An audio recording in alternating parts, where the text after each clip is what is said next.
301 BC, Central Anatolia, the plain of Ipsus. Imagine you are 80 years old. You are standing at the center of a roaring battle, the most colossal conflict in half a century.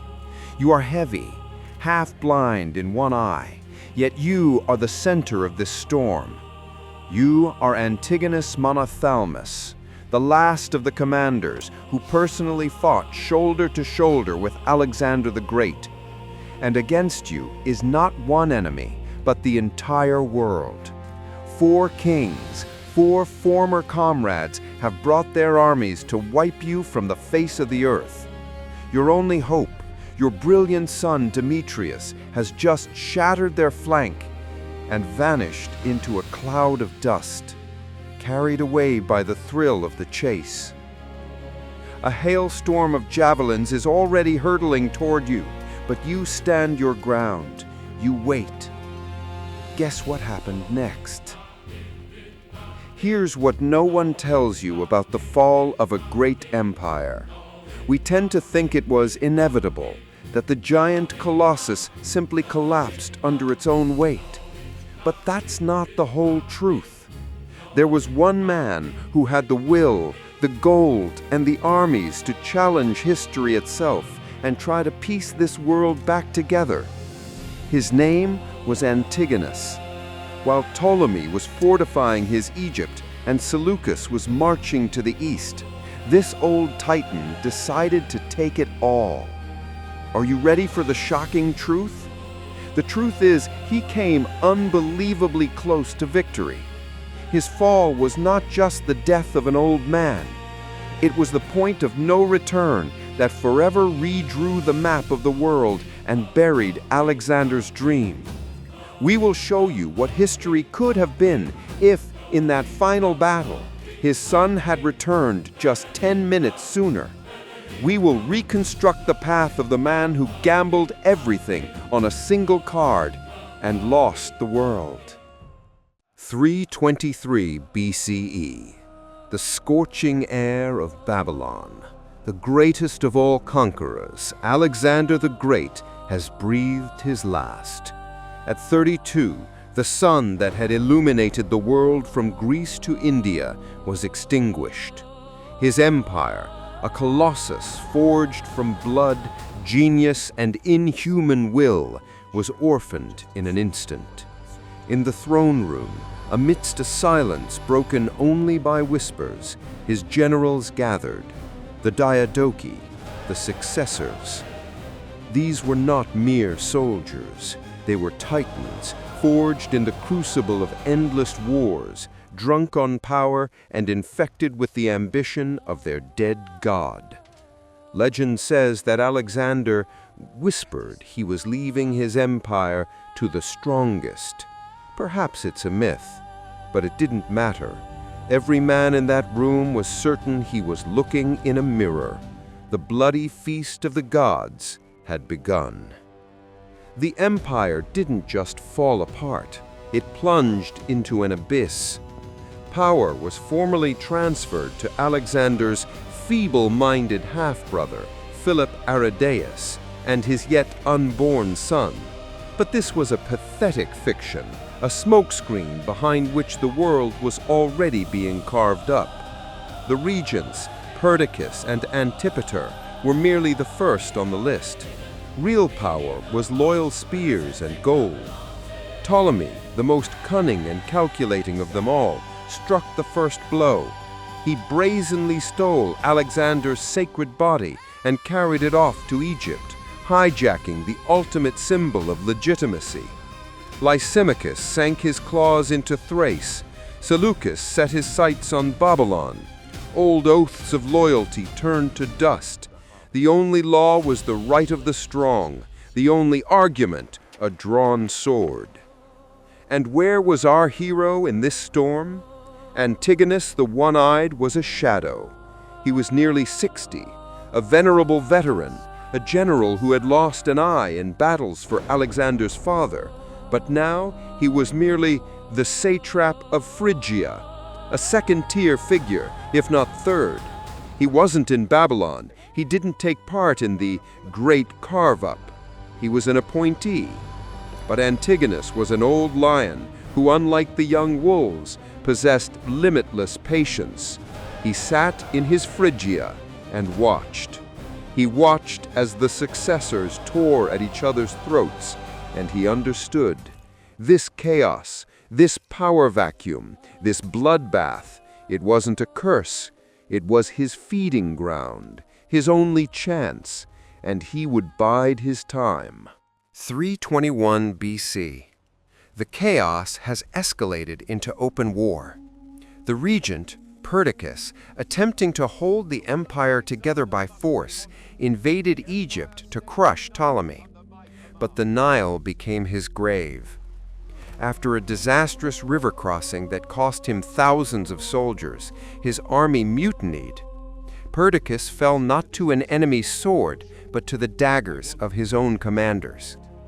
The conspiracy was led by Python, Antigonus, and, most importantly for our story, the Chiliarch Seleucus.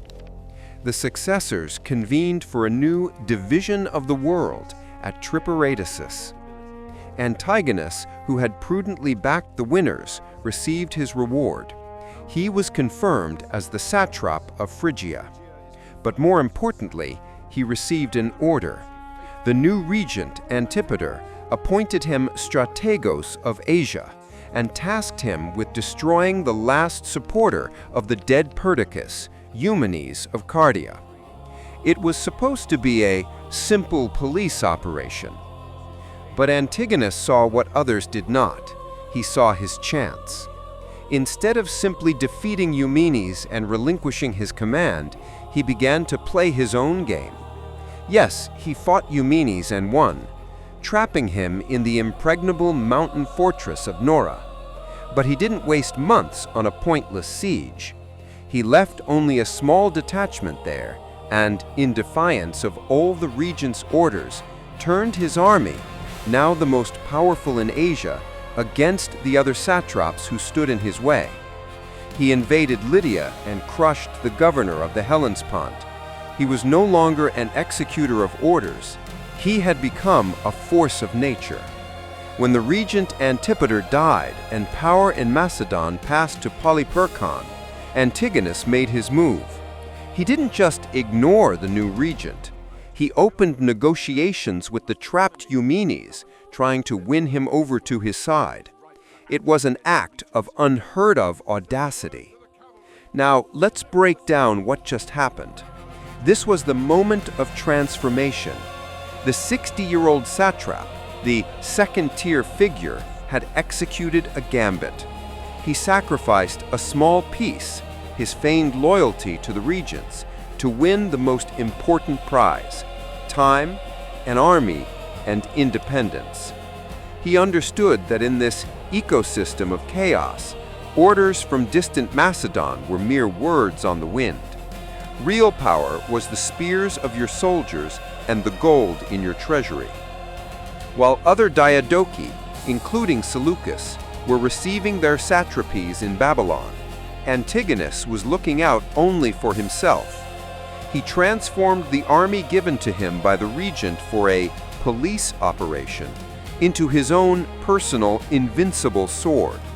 And with that sword, he carved his own path from humble Phrygia to the title of Lord of Asia.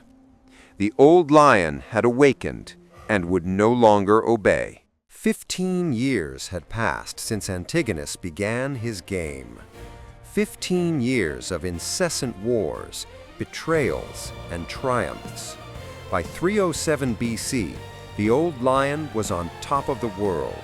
He had crushed Eumenes and the army of the legendary Silver Shields.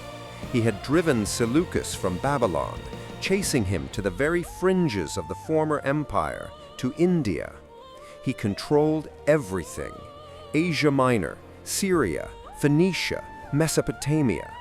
In his hands was not just an army. He held the treasury of Alexander, the untold riches of the Persian kings. The most powerful fleet in the Mediterranean was his to command. Only one enemy remained defiant, just as cunning and calculating: Ptolemy, entrenched in Egypt. Between the two titans lay an island, Cyprus, and it became the boiling point. 306 BC, Antigonus dispatches his son, Demetrius, with a fleet and an army to Cyprus. Demetrius, who had already earned the nickname Poliorcetes, the besieger of cities, was the lightning, while his father was the thunder. Ptolemy, realizing he was losing the island, personally led his fleet from Egypt. Off Salamis in Cyprus, the two greatest armadas of the Hellenistic world clashed. This was not just a battle, it was a slaughter. Demetrius displayed his tactical genius. He utterly annihilated Ptolemy's fleet. He captured over 100 ships, including the personal flagship of the Egyptian king. The victory was not just total, it was humiliating for Ptolemy. A messenger, Aristodemus, raced to Antigonus with the news. Antigonus was waiting for news in his camp. When the messenger arrived, he played to the crowd, maintaining a tragic silence for a long moment before erupting with a shout, "Hail, King Antigonus and King Demetrius!" The army roared in ecstasy. And then Antigonus did the unthinkable. He did what none of the Diadochi had dared to do before him. He took a diadem, a simple white ribbon, the symbol of Alexander's power, and placed it upon his own gray, 75-year-old head. He immediately sent another to his son. Now, let's analyze this gesture. This wasn't mere posturing. It was a tectonic shift. With this act, Antigonus the One-Eyed declared to the entire world, the fiction is over. There are no more regents and satraps. There is no more unified empire under feeble-minded heirs. There is only me. I am the heir of Alexander. I am the king. It was a direct challenge to Ptolemy, Seleucus, Lysimachus, and Cassander, and it was a challenge they accepted. Intoxicated by triumph, Antigonus takes the next logical step. He assembles an army and fleet to invade Egypt. He intends to crush Ptolemy once and for all, to tear out the heart of his greatest enemy. But in 306 BC, for the first time, fate turns its back on him. A terrible storm scatters his fleet, and the Nile, Ptolemy's faithful ally, becomes an impassable barrier. Antigonus is forced to retreat. It is a painful failure. As the new king, he needs a victory to wash away this disgrace and prove his right to the diadem. And he finds a target: the island of Rhodes, a proud, wealthy trading hub that had dared to maintain neutrality and, even worse, openly traded with his enemy, Ptolemy. Antigonus decides to teach them a lesson. 305 BC. The full might of Demetrius Poliorcetes is unleashed upon Rhodes. This is not just a siege, it is a technological apocalypse of the ancient world. Demetrius brings his greatest and most terrible creation to the city walls, the Helepolis, the taker of cities. This was no mere tower. It was a 9-story monster, 130 feet high, moving on wheels and plated with iron sheets. On its levels, it carried entire batteries of catapults, while its base shielded the most powerful battering rams. The garrison of Rhodes fought with the desperation of the damned. For an entire year, a titanic duel raged, the engineers of Demetrius against the engineers of Rhodes. Blood flowed like a river, but the island stood firm. Demetrius was never able to take the city. Now let's look at what was happening behind the scenes of this siege. Even brilliant people sometimes do foolish things. While Antigonus and Demetrius spent a full year wasting colossal resources, time, and soldiers on a single, albeit proud, island, their enemies were not sleeping. Ptolemy, Lysimachus in Thrace, and Cassander in Macedon watched the power of Antigonus with terror. But more importantly, their old enemy had returned from the east, Seleucus, the same man who had killed Perdiccas. Antigonus had once driven him from Babylon, but Seleucus had not only survived, he had conquered an empire for himself all the way to India and was returning with a new, unseen power, 500 war elephants. The four kings finally realized a simple truth. One by one, the old lion Antigonus would devour them all.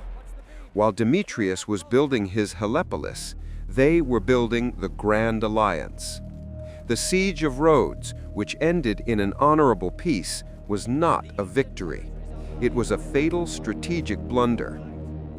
Antigonus had given his enemies the most precious thing of all: time. 301 BC, the plain of Ipsus in Phrygia. The place where it all began for Antigonus would be the place where it all had to end. This was not just a battle, it was Judgment Day for the Hellenistic world. On one side, the army of Antigonus and Demetrius. On the other, the combined forces of the coalition, Lysimachus, Cassander, and most importantly, Seleucus with his 500 war elephants. Ptolemy, true to form, arrived late for the battle, waiting it out in Syria.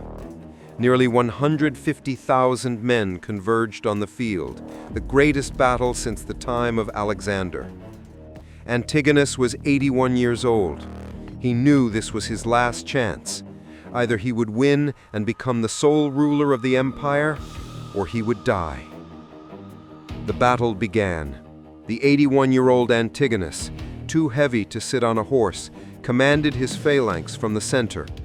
His son, Demetrius, led the elite cavalry on the right flank, and Demetrius lived up to his reputation. He saw a weakness in the enemy line and launched a devastating charge. He shattered the enemy cavalry and drove them from the field. It was a triumph that turned into a catastrophe. While Demetrius, intoxicated by the chase, pursued the broken enemy, Seleucus made his move. He didn't attack Antigonus's phalanx. He did something brilliant in its simplicity. He inserted his elephants into the gap between Demetrius and Antigonus. He formed a living, roaring wall of 500 giant animals, cutting Demetrius off from the battle.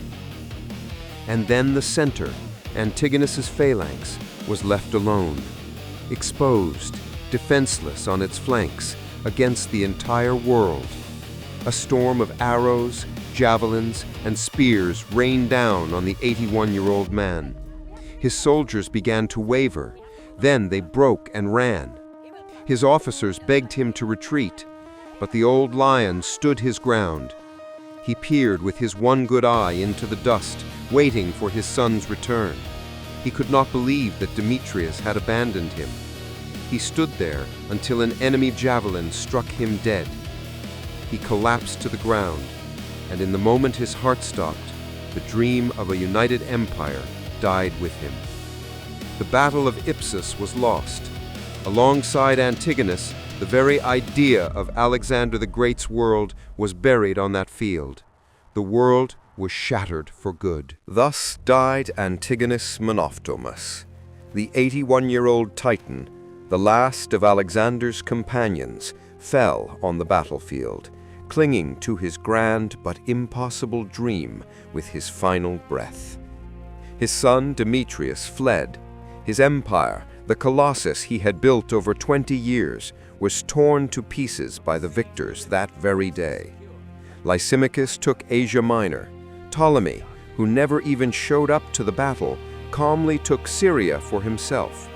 And Seleucus, whose genius and whose elephants had decided the battle's outcome, became the master of the East. The dream of a unified empire, nurtured by Alexander and fought for by Antigonus, died with him in the dust of Ipsus. The world was irrevocably fractured into kingdoms that would wage war on each other for hundreds of years to come. Antigonus was the last who tried to put the world back together.